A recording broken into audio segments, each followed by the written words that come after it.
Suasana Lebaran ketiga di Padang Pariaman semakin meriah dengan ramainya warung makan yang diserbu para perantau.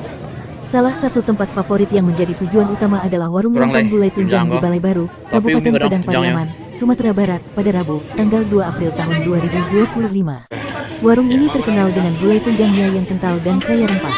Dengan harga Rp28.000 per porsi yang terdiri dari 2 ketupat, pelanggan bisa menikmati gulai tunjang empuk yang berpadu sempurna dengan kuah gurih dan pedas. Tak hanya itu, tambahan kerupuk jangek serta gulai cubadak semakin melengkapi kenikmatan hidangan khas Minang ini. Mutia, pelayan cantik dan ramah di warung ini, tampak sibuk melayani antrean panjang pelanggan, mayoritas para perantau yang pulang kampung untuk merayakan Lebaran. Setiap tahun, saat Lebaran ketiga, warung ini selalu dipenuhi pembeli. Banyak yang rindu dengan rasa khas lontong gulai tunjang kami, ujarnya. Di antara pelanggan yang hadir, Afridon dan Abdul Saril dari Kota Pariaman terlihat menikmati hidangan dengan lahap. Lama menunggu, tapi terbayar dengan rasanya yang luar biasa. Apalagi ditambah kerupuk jangek dan gulai cubadak, makin mantap, kata Afridon sambil mengusap keringat di dahinya. Sementara itu, Abdul Saril yang datang dengan mobil Karimun berplat BAS 1575 FM berwarna silver juga merasa puas dengan hidangan di tempat ini. Gulai tunjangnya pedasnya pas, kuahnya gurih dan kental.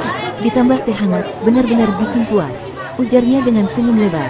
Dengan area parkir yang luas dan pelayanan cepat, warung lontong gulai tunjang Balai Baru semakin menjadi destinasi kuliner favorit bagi warga lokal maupun perantau yang merindukan cita rasa Minang yang otentik.